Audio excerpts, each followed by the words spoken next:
વડોદરા જિલ્લાના સિનોર તાલુકામાં 3 દિવસ અગાઉ આવેલા મિની વાવાઝોડાએ કેળ ઉત્પાદક ખેડૂતોને ભારે નુકસાન પહોંચાડ્યું છે।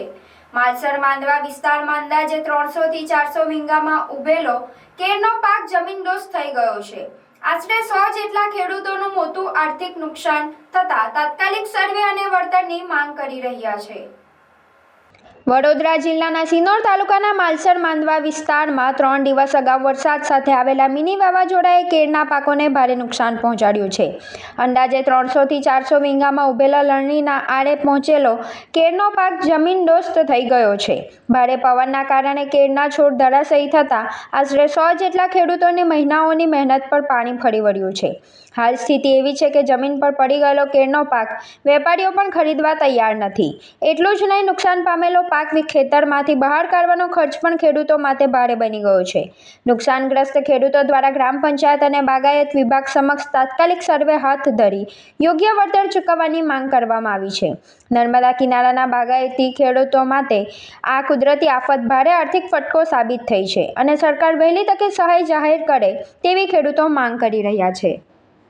માંડવા ગામના અને માલસર ગામના ઘણા ખેડૂતો કેળોનું વાવેતર કરે છે અને અંદાજિત 401 વીંગા જેવી આપણે કેળોનો પાક હશે અને જે મિની વાવાઝોડું હમણાં આવ્યું એની અંદર એટલું ભયંકર નુકસાન થવામાં આવ્યું છે કે કોઈનો ગણતરી બેસે એવી નથી।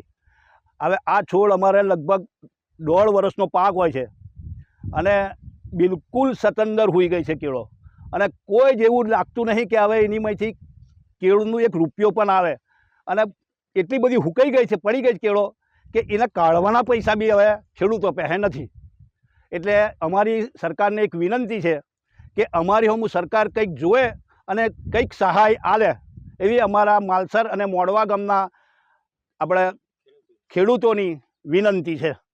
હું માલસરનો ખેડૂત પટેલ ધર્મેન્દ્રભાઈ રમણભાઈ અમે માલસર ગામના તમામ ખેડૂતો ખેતી પાક પર જ નિર્ભર છે અને બધા જ નર્મદા નદીના હિસાબે લોકો કેળોનો બાગાયતી પાકનું વાવેતર ઘણા વર્ષોથી કરે છે। બાગાયતી પાકમાંથી સારું એવું વળતર મળે છે, પણ આ વર્ષે સાલું એવું 2-3 દિવસ પહેલાં વરસાદ સાથે જે વાવાઝોડું આવ્યું એમાં ઘણો બધો ખેડૂતોનો પાક નિષ્ફળ ગયો છે। નિષ્ફળ ગયો એટલે બધી કેળો સુવડાવી જ દીધી છે।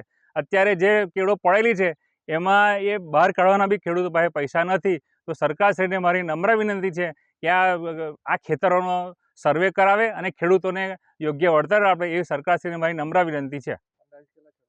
અંદાજે લગભગ 100 ખેડૂતોનું નુકસાન થયેલું છે। માલસરના 100 અને માંડવાના જુદા એક પટ્ટો જ આખો લઈ લીધો છે, એમાં ઘણું બધું નુકસાન વેઠવાનો વારો આવેલો છે। અંદાજે લગભગ 300 થી 400 વીંગા જમીનમાં આ કેળનો પાક ઊભો છે। એમ તો વધારે છે, પણ 400 થી 500 વીંગા જમીનમાં નુકસાન છે।